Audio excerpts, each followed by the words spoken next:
Buenas, buenas. Vuelve hoy Alicia Eugenia Silva a comentarles distintos asuntos de la campaña presidencial. Y hoy, como otros días, queremos saludar a algunas de las personas que han estado siguiendo este podcast desde que comenzó. Y me referiré a algunos alcaldes locales que nos acompañaron con antanas hace más de una década. Estoy hablando de Manuel Díaz, que hoy enseña y logró un doctorado en España. Nelson Córdoba y Jaime Reyes, que estuvieron como alcaldes locales en San Cristóbal Sur. Y Jairo Suárez, que también está enseñando en la escuela, yo creo que de la Policía Nacional. Alicia, hoy a 5 días de las elecciones de primera vuelta, ¿cómo ves cada una de las campañas? Miremos 4 de las campañas existentes porque son muy distintas. Desde afuera yo veo que la campaña de Petro es una campaña centralizada con una estructura muy piramidal, con conexiones internacionales en América Latina, con Chile como se vio en la posesión de Boric, con Venezuela por la cercanía que siempre tuvo Petro con Chávez y en España ha estado reuniéndose con la gente de Indra y en Europa en general la guerrilla siempre tuvo vínculos y Petro ha estado varias veces en Europa durante esta campaña. ¿Cuáles son los apoyos políticos de esta campaña y cuáles son las personas que primero llegaron a la campaña? Yo creo que hubo varios políticos acusados de corrupción. Llegó gente vinculada a la guerrilla y al narcotráfico, como fueron los apoyos que el ELN abiertamente le dijo a Salud Hernández que preferían a Petro como presidente de la República. Lo otro que fue muy interesante es ver cómo Petro jamás criticó el paro que a los que nos sometió el Clan del Golfo hace menos de un mes. Y sí, ellos fomentaron los paros del 28 de abril del año pasado y junio del año pasado, que encarecieron la canasta familiar de todos los colombianos y aterrorizaron a la gente en algunos lugares de Bogotá. En Cali fue especialmente violento y en Pereira hoy alguno de esos muchachos de la primera línea dijo: nos usaron, prefiero irme a otra campaña, pero no seguiré apoyando desde la posición que ellos tuvieron en la primera línea, donde estaban pidiendo unos derechos a la gente que hizo esas protestas de la forma tan violenta. Así es como yo veo la campaña de Petro, los personajes que están ahí, y ahí van llegando personajes. Primero fue la corrupción, yo lo he dicho. Cuando no tuvieron suficiente gente para ganar el Congreso de la República, se fueron a reclutar políticos corruptos en la picota y ya he oído que en algunas partes de la costa atlántica esos políticos corruptos han dado la orden de votar por Petro. Pasemos a la de Fico, si te parece. La de Fico es una campaña bien distinta a la de Petro. ¿Por qué la veo distinta? Por sus orígenes. Como la campaña de Fico viene de gente perteneciente a distintos sectores de Colombia, Fico, como yo lo he dicho reiteradamente, era un líder regional que había sido un buen alcalde de Medellín. Había gente en su grupo de equipo por Colombia que venía de la costa atlántica, otra gente venía del suroccidente, otra gente venía de ese sector de Huila, Tolima, y también el eje cafetero está ahí muy presente. Está tan presente que esa campaña estuvo durante mucho tiempo vinculada única y exclusivamente a Medellín y ni siquiera tuvieron sede en Bogotá.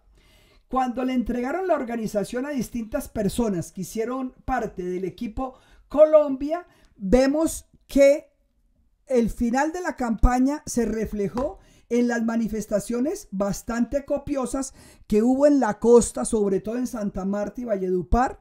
Cali, que está en el suroccidente colombiano, cerró campaña llenando plazas. Neiva dicen que tuvo una inmensa manifestación Y en Bogotá lo que hicieron fue lo que ellos llamaron una maratón entre Bogotá y los municipios circundantes. Bogotá es un fenómeno bien interesante donde los políticos bogotanos están muy ansiosos porque sienten que no los están dejando entrar a círculos relativamente cerrados de la campaña de Fico, que ya se vino a Bogotá, lo central, pero al ser una campaña que yo considero federalista porque es una unión de regiones, Bogotá va a ser una región más, una región muy importante porque Bogotá recoge más o menos el 20% de la votación y los municipios influenciados por la urbanización de Bogotá son otro 20% si nos damos cuenta que hay una serie de departamentos muy cercanos como Meta, Tolima, en general Cundinamarca y de alguna forma Boyacá. ¿Cómo ves la campaña de Fajardo? Pues esa es una campaña que yo diría triste. ¿Por qué? Comenzó con una serie de personas que venían del gobierno de Juan Manuel Santos como Juan Fernando Cristo, que no tiene nada que ver con la historia de Sergio Fajardo.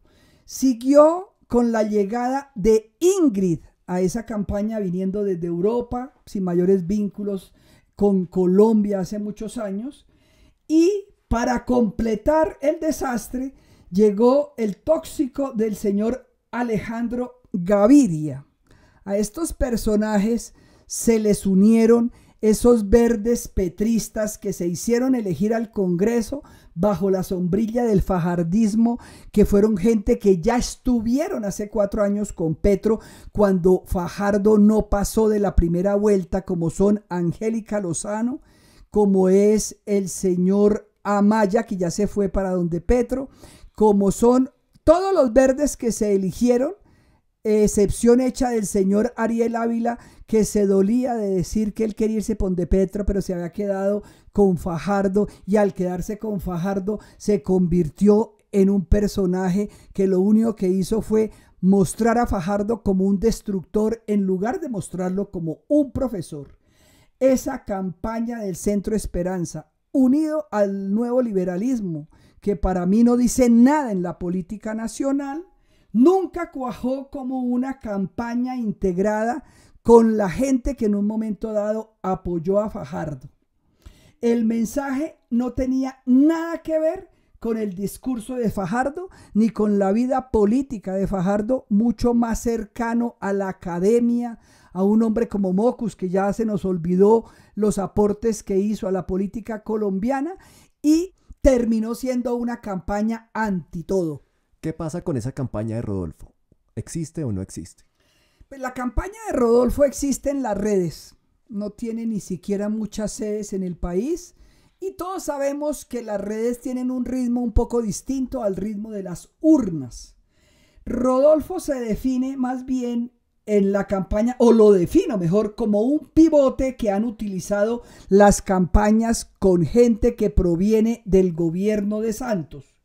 Primero, los verdes, para acabar con Sergio y poder irse para donde Petro, lo que hicieron fue convencer a Sergio que debía unirse a Rodolfo, minimizar a Fico e inflar al señor populista santanderiano que le ofrece a la gente casa, que le ofrece a la gente políticas y sistemas anticorrupción que él sabe que debe pasar por el Congreso y no solamente ofrecer regalos a la lata.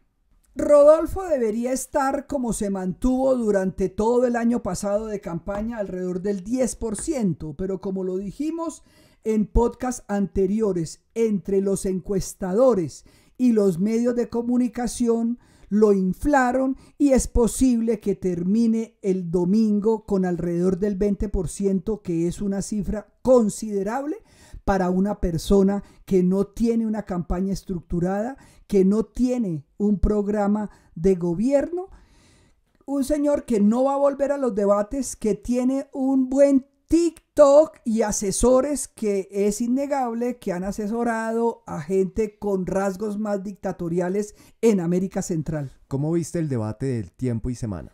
Lo más importante del debate del lunes es que Fajardo desenmascaró a Petro, dejando en evidencia que Petro y su alfil Gustavo Bolívar incendiaron durante meses al país para protestar por una reforma de 21 billones de pesos que estaba proponiendo el gobierno Duque, y Petro está proponiendo hoy una reforma de más de 60 billones de pesos para medio financiar todas las propuestas que él dice que va a realizar. Posiblemente, si esto se diera, podríamos estar enfrentados unos a otros y estar viviendo una cosa parecida a la de Chile, donde una vez que subió este señor Boric, termina la gente en la calle en protestas violentas, y Boric lo único que puede hacer es reprimir a la gente que le ofreció cosas que ahora no quieren oír de Boric ni de lo que está proponiendo el señor Boric. La ausencia de Rodolfo en los debates se explica, como él mismo lo dijo, en que los debates, según él, no dan votos, pero sí pueden quitar votos. Eso es claro, porque aquel que se equivoca en un debate puede terminar en la ruina. Rodolfo no tiene programa de gobierno, y en los debates Rodolfo muestra su incapacidad actual de oír bien las preguntas que le está haciendo el entrevistador, porque pues está padeciendo de lo que los viejos terminan padeciendo, que es de una sordera. Por otra parte, Fico no cometió errores. Se mostró como lo que es: un hombre transparente, respetuoso con el contendor y muy cercano a la gente, como lo es su vicepresidente, que no conoció a su papá y a pesar de esto se hizo un hombre de bien, como tantos colombianos y latinoamericanos que tienen por ahí atravesado un Pedro Páramo en su árbol genealógico. ¿Qué nos puedes decir del populismo latinoamericano? A ver, el populismo latinoamericano ha sido interesante. En el siglo pasado, el populista más importante, más reconocido y una figura casi que mundial fue Perón. Perón estuvo gobernando Argentina entre 1946 y 1955 y volvió en 1973 a 1974. Es innegable que Perón fue el más importante o el más reconocido de los populistas latinoamericanos. Estuvo apoyado principalmente por los sindicatos argentinos. No solamente los sindicalistas, sino los argentinos, a final de los años 60 y comienzos de los 70, cuando ya se veía que Perón iba a volver, gritaban al unísono: ladrón o no ladrón, queremos a Perón. Esto dice mucho de lo que fue la Argentina de los años 70 y la Argentina actual, donde los Kirchner, que se robaron más o menos una buena parte de Argentina, y su pupilo hoy, el señor Fernández, a pesar de haberse robado el erario público, siguen gobernando la Argentina, para drama, digamos, de los argentinos que quisieran ver un país con menos ladrones. Además de populistas, la historia mundial está llena de ejemplos que nos muestran que muchas de esas utopías comunistas, incluso las utopías que se llamaban socialistas, pueden comenzar con buenas intenciones, pero terminan tirando a las más horrorosas mazmorras a sus críticos, cerrando todo periódico que se oponga al régimen, acabando con la libertad de expresión y eliminando cualquier tipo de crítica artística. Eso ha pasado con todos los dictadorzuelos de izquierda o de derecha, que lo primero que se les ocurre es cerrar el Congreso de la República. Lo complicado de los dos populistas que están enfrentados el domingo en las elecciones colombianas es que tenemos uno que no logró mayorías en el Congreso y otro que ni siquiera tiene un senador. El populista de izquierda tiene menos del 30% en el Senado y el populista de derecha carece de senadores y solo tiene 1 o 2 representantes en la Cámara Baja. Salgamos todos a votar, votemos bien y evitemos un verdadero golpe de Estado como los de ahora que han dado en Venezuela, que han dado en Nicaragua, donde no requieren de militares, sino que el que gana la presidencia prefiere quedarse y perpetuarse en el poder, y el otro que no tiene ningún chance de pasar una ley en el Congreso de la República, pues yo creo que no le molestaría de un plumazo cerrar el Congreso de la República. Salgamos, votemos y confiemos en que el lunes 30 de mayo el sol brilla en Colombia.